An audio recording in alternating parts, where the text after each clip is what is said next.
Hola amigos, qué alegría que estemos nuevamente juntos en esta segunda temporada de Cristonautas, donde estamos navegando en Cristo, en su misterio, para conocer un poco más del Señor y de nosotros mismos.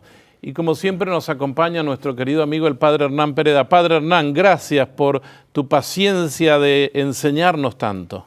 Al contrario, la gracia es para mí y la alegría también, la alegría del Evangelio, como le gusta decir al Papa Francisco. Sí. Padre, durante los programas anteriores hemos venido conversando con usted sobre la vida de Jesús y aspectos del texto en el contexto, para no hacer pretextos, obviamente.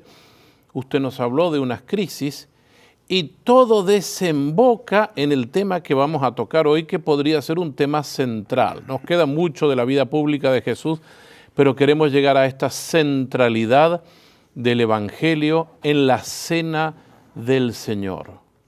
Como siempre hacemos, usted podría leernos un texto de la Biblia, decirnos de dónde lo vamos a sacar, y amigos, tengan en casa la Biblia preparada porque vamos a leer el Evangelio de San Juan, ¿verdad? Capítulo 13, el famoso prólogo del Evangelio de San Juan para la última cena y al mismo tiempo para toda la pasión. Perdón, padre, Juan tiene un prólogo del Evangelio, pero también tiene un prólogo para la cena, entonces. Sí, señor. Y hay que saber que estamos en el corazón del Nuevo Testamento, en el corazón de la vida de Jesús. Ha llegado la hora. Ha llegado la hora del exceso, de amar hasta el fin, hasta las últimas consecuencias. Hay que añadir además que Juan le gusta esto de los prólogos, porque en su primera carta también empieza un hermoso prólogo. Lo que han visto nuestros ojos, lo que han escuchado nuestros oídos, lo que han tocado nuestras manos acerca del verbo de vida es lo que os anunciamos. Así empieza la primera carta. Y después en el Apocalipsis hay el prólogo fundamental, se llama la visión preparatoria, donde aparece Jesucristo en toda su magnificencia con una espada que sale de su boca, que es la palabra, la espada de la palabra. Entonces, sin más, pasemos al prólogo de la Cena del Señor en el Evangelio de Juan, capítulo 13, si lo quieren buscar en casa. Pero, una vez más, queremos orar estos textos. Cuando lo lea dirán, eso yo ya lo he escuchado. Pero no sé si lo has orado, esa es mi pregunta. No sé si te has dado cuenta, hermano o hermana mía, que aquí hay cosas grandísimas que necesitas masticarlas, magullarlas para entender lo que significan. Y entonces ahí es donde una lectura superficial no puede bastar para entender los evangelios. Las pocas páginas del Evangelio de Jesús necesitan ser profundizadas y es lo que intentamos aquí modestamente hacer, pero ojalá demos un paso adelante. Y entonces leo. Antes de la fiesta de Pascua, sabiendo Jesús que había llegado la hora de pasar de este mundo al Padre, habiendo amado a los suyos que quedaban en el mundo, los amó hasta el extremo. Sabiendo Jesús que el Padre había puesto todo en sus manos y que Él había venido de Dios y a Dios volvía, se levantó de la mesa, se sacó el manto y tomando una toalla se la ciñó a la cintura y lavó los pies de sus discípulos. Padre, esto yo no me había dado cuenta que en el fondo es un prólogo. Sí. Ahí hay una palabra que yo todavía no entiendo. Los amó hasta el extremo. ¿Qué significa extremo? ¿Qué es un extremo en este caso? Si lo puedo decir de una forma más común y más vulgar, Dios se pasó. Hizo lo inaudito, lo inimaginable. Si se dan cuenta, en este texto, sabiendo Jesús que venía de Dios y a Dios volvía, se levantó de la mesa y se hizo esclavo y lavó los pies de los discípulos. Es otra forma de hablar de su encarnación. Muchas veces, Sí. y lo digo a veces como con un poco de tristeza, nos quedamos en la periferia de esto. Y los días Jueves Santo se hace el lavatorio de los pies y mucha gente en las parroquias se pelea por ser discípulo o apóstol para que se le laven los pies y esto. Pasamos de la periferia y no introducimos esta profundidad que usted nos quiere decir que es como un recuerdo de la encarnación. Pero mi pregunta, perdone que volvemos enseguida a la cena, Jesús ya había anunciado antes que Él era el pan de vida. ¿Eso provocó también una crisis? Él dijo, voy a dar a comer mi cuerpo, el que no come mi cuerpo y bebe mi sangre, creo que está en el capítulo 6 de Juan. Comentábamos que la palabra admiración, según el Papa Benedicto, en algunos casos debe llamarse no admirarse, sino espantarse. Cuando Jesús se puso a los pies de Pedro para lavarle los pies, Pedro se espantó. Pero al mismo tiempo la reminiscencia es la que acabas de decir. Jesús ya había hablado de que iba a pasar algo extraordinario. Y la última vez que nos encontramos, comentamos que el Sermón del Monte, el famoso Sermón del Monte, que muchas veces comentamos y hacemos aplicaciones espirituales, si estuviéramos nosotros allí, no sé si haríamos muchas aplicaciones espirituales, porque algunos salieron enojadísimos y se fueron a ver a Juan Bautista para decirle, oye, este al que nos has mandado nos ha estado hablando de una forma, eso no va, no arreglamos nuestros problemas. Si hay que ser pobre, hay que ser manso y pacífico y hay que perdonar, ¿a dónde vamos? Y así es como Jesús empieza la crisis de Galilea que culminará en el famoso discurso o sermón, no ya del monte, sino del pan de vida. ¿Y cuál es la importancia en este caso para poder unir el discurso del pan de vida con la última cena o la cena del Señor?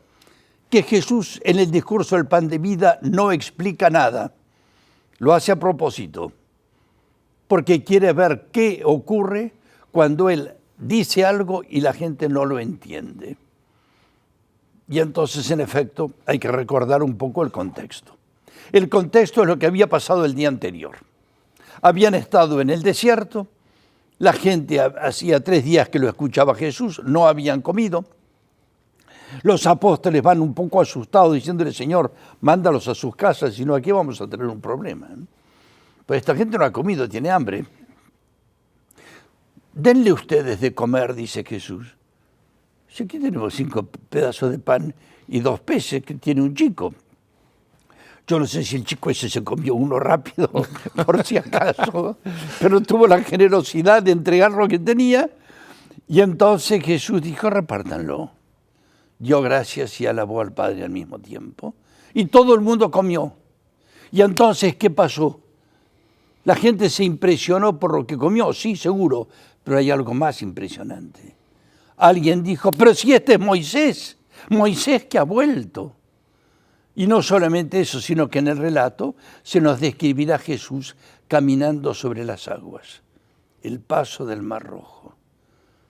Al principio, cuando quisieron hacerlo a Jesús caudillo, como Moisés, como diciendo, Señor, somos 5.000 hombres aquí, no te preocupes, nosotros te vamos a defender, vamos a Jerusalén, 5.000 hombres, no nos ataja nadie. Váyanse de aquí, les dice Jesús, no entienden nada. Agarren la barca, váyanse a Cafarnaúm. Y entonces se van como diciendo, qué lástima. Era una ocasión buenísima, el entusiasmo que tenía la gente. Y Jesús se escabulle en medio de la gente y se va a orar y es de noche cuando camina sobre las aguas. Al día siguiente están en la sinagoga de Cafarnaúm, la gente ha venido hablando lo que ha ocurrido, Moisés ha vuelto a nosotros, un entusiasmo extraordinario Y Jesús empieza a utilizar lo que decíamos antes, la espada de su boca. Y entonces empezará a decir, ustedes me buscan porque se llenaron de pan, busquen el verdadero pan, danos siempre de ese pan. Y Jesús empezará provocando, dirando, no es Moisés el que les dio el pan de vida. ¿Qué dice este hombre? ¿Qué está diciendo? El pan que yo les daré es mi carne para la vida del mundo. ¡Ay, Dios mío! Yo me imagino a Pedro diciendo, Señor, ¿no te das cuenta? ¿No te das cuenta que lo que está diciendo la gente no lo puede entender? ¿Usted cree, padre, que se escandalizaron al escuchar esto? Se espantaron. Pero lo peor es que dice el texto que empezaron a murmurar los judíos, primero los judíos, diciendo cómo este hombre puede darnos a comer su carne. Y entonces nos imaginamos que, como hace cualquier orador, esperen un momento, les voy a explicar claro cómo es el asunto. Y agrega, porque el que come mi cuerpo y bebe mi sangre, ay Señor, por favor, yo me lo imagino a Moisés, a Pedro, diciendo aquí se va a armar, y se armó. ¿Por qué quiere decir, si padre, no, que ahí se armó? Evidentemente, eso debe haber sido escandalizante, dar a comer su carne, a beber su sangre, como un sacrificio ritual que se hacía. Y lo dice 3 veces, por si no me entendieron bien, porque el que come mi cuerpo y bebe mi sangre tiene la vida eterna, todavía eso. Y yo lo resucitaré el último día. Porque mi carne es verdadera comida y mi sangre verdadera bebida. El que me come vivirá por mí. Evidentemente todo esto es como un preanuncio a la cena que estamos introduciendo ahora. ¿Y cómo termina todo esto? Que los mismos discípulos llegan a decir, este lenguaje es duro, ¿quién puede soportarlo? Se hace insoportable. Y entonces es cuando Jesús se enfrenta con los 12, los demás se habían ido todos. Un fracaso, evidentemente. Jesús empezó a hablar y la gente se fue. Y dice, ¿y ustedes no quieren irse? La puerta está abierta. Ya lo comentamos hace un tiempo, pero vuelvo a insistir. Que fue lo mismo que decirle al Señor, Señor, yo no entendí nada de lo que me has dicho, pero ¿dónde iremos? Porque tú solo tienes palabras de vida eterna. Y en ese sentido la respuesta de Pedro salva la situación. Y al mismo tiempo está diciendo que lo importante es que él sabe quién es Jesús. Lo que ha dicho no lo entiende, no lo puede entender, porque además no lo explicó. Ahora, llegado este momento, es cuando vamos a la última cena, y es que ellos, que han sido testigos de la eficacia de la palabra de Jesús, cuando en la cena Jesús dirá, coman, esto es mi cuerpo. Ahí entendieron. Su palabra, que la Iglesia llama sacramento, es decir, sagrado juramento, Dios jura, esto es mi cuerpo. Y si Dios habla bajo juramento, es. Y entonces se entiende. Y aquí llegamos al enorme tema de la cena de Jesús. ¿Y cuál es la importancia de que esta cena hubiera sido la cena pascual y no hubiera sido cualquier cena común, un día, no sé, lunes, miércoles, cualquier día de la semana que se hubieran juntado?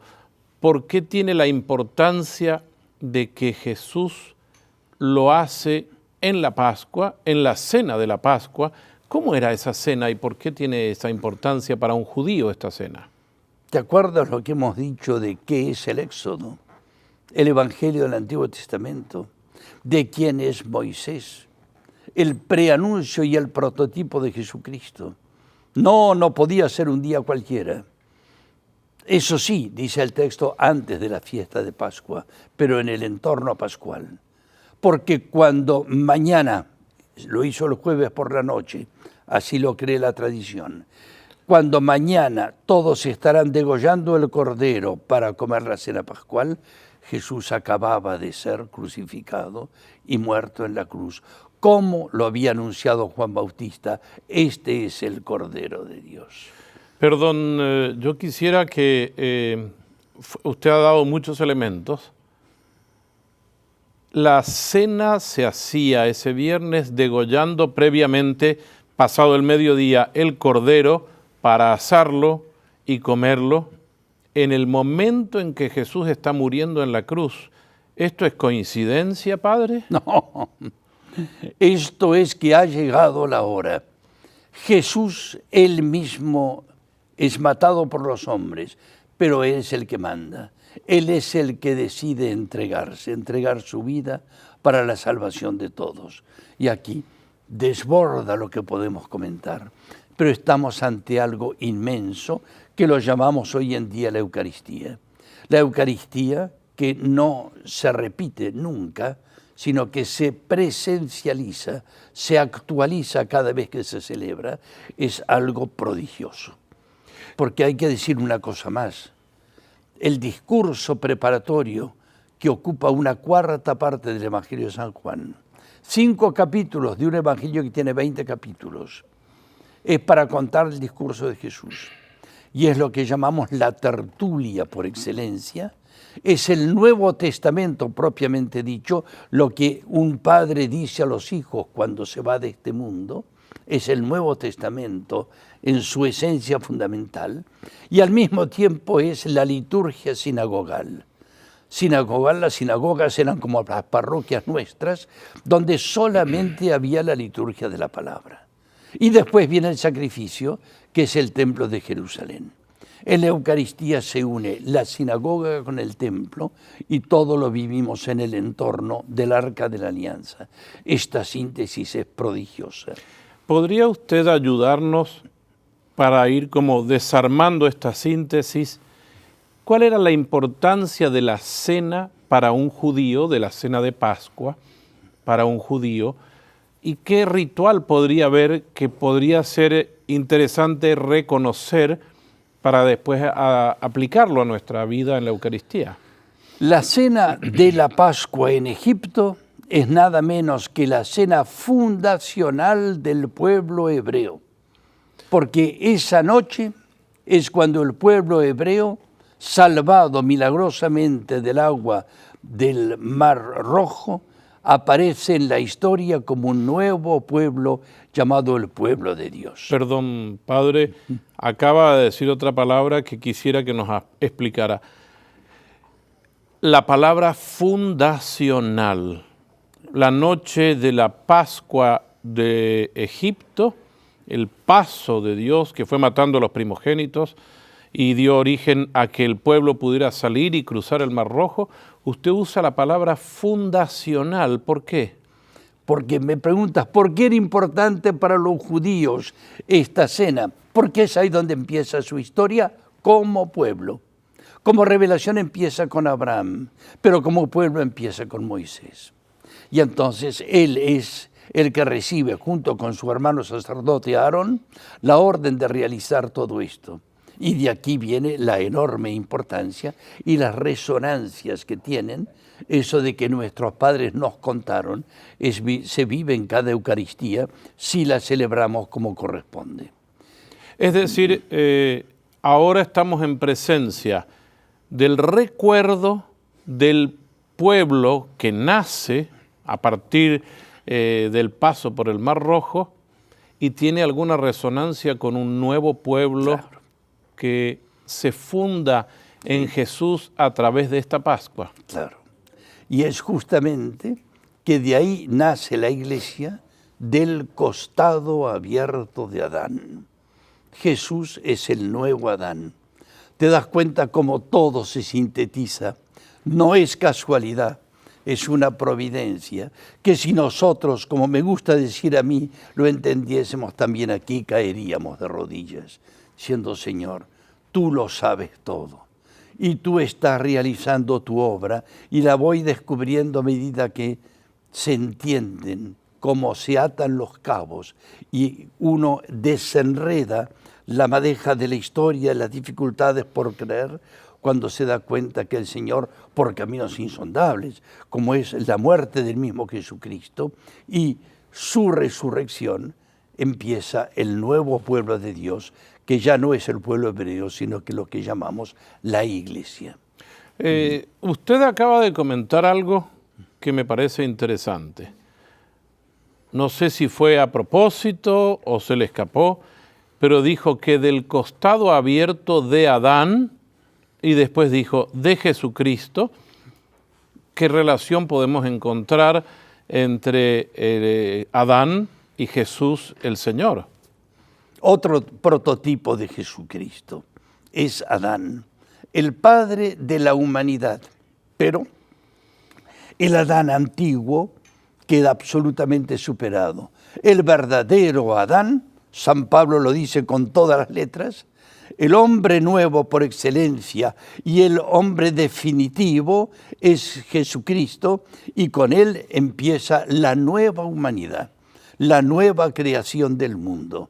De modo que asistimos, cuando vivimos estas cosas, a la manera como el Señor, a través de su palabra, a través del misterio oculto a los siglos, pero que se va revelando, poco a poco se va entendiendo más y más, se manifiesta el sentido de toda la historia del mundo. Nada más y nada menos. Padre, una idea sintética final de esta cena para los judíos. ¿Quiénes participaron en esta, vamos a decir, como llamamos siempre, la última cena de Jesús? ¿Quiénes estaban presentes? La última cena de Jesús se hace en un lugar muy especial.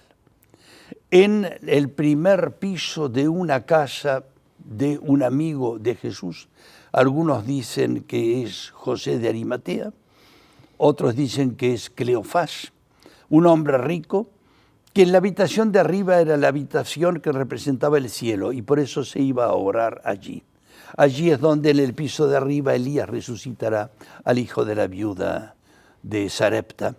Y ese momento, ese lugar superior, es en donde se da justamente esa novedad absoluta que es la de la cena.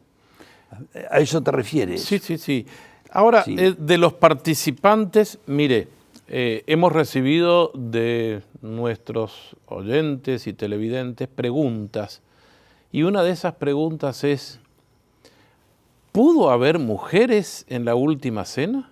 Bueno, ese lugar, esa sala, se la conoce como el cenáculo, justamente por el nombre de la cena. Se llama el cenáculo porque es donde cenó, aunque la palabra cenáculo suena más al Pentecostés de los 50 días después, que es la venida del Espíritu Santo. Y se nos dice al principio de los Hechos de los Apóstoles que en aquel lugar había unas 120 personas y que María estaba en el centro de todas ellas.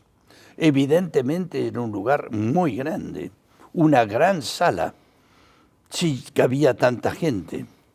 Ahora, que en la última cena los que estaban allí fuesen también mujeres, yo diría seguramente que ellas estaban en el office, diríamos hoy en día, las que habían preparado los elementos de la cena. Yo me permito aquí una piadosa reflexión. Yo opino que el pan lo había amasado María con sus manos maternas porque nos daba el cuerpo de Cristo. En fin, es una consideración piadosa, como se suele decir. Pero que María estaba presente allí con alma y vida, aunque no estuviera sentada con los 12, porque la cena siempre se la ha visto que eran los 12 apóstoles los que estaban. Pero la presencia de la mujer será en ese lugar cada vez más evidente. Yo quisiera hacer una reflexión final de esto que usted comentó al principio. En el prólogo, cuando Jesús se va a presentar, se ciñe la toalla y empieza a lavar los pies de los discípulos, y Pedro como que no quiere, se niega. Yo quisiera una reflexión ante esto. Pedro no se sintió digno. ¿No nos pasa lo mismo a nosotros cuando vamos a la Eucaristía y decimos, yo no soy digno de esto? ¿Por qué el Señor? ¿Qué podríamos decirle hoy a la gente que nos está viendo? Díganos a nosotros. Ojalá fuese verdad eso que dice que no nos sentimos dignos, porque muchas veces vamos distraídos. Pero una reflexión muy importante, el lavatorio de los pies. ¿Tiene que ver con qué? con que cuando se revela el Señor en la zarza ardiente, le dice a Moisés, quítate el calzado, porque la tierra que pisas es santa.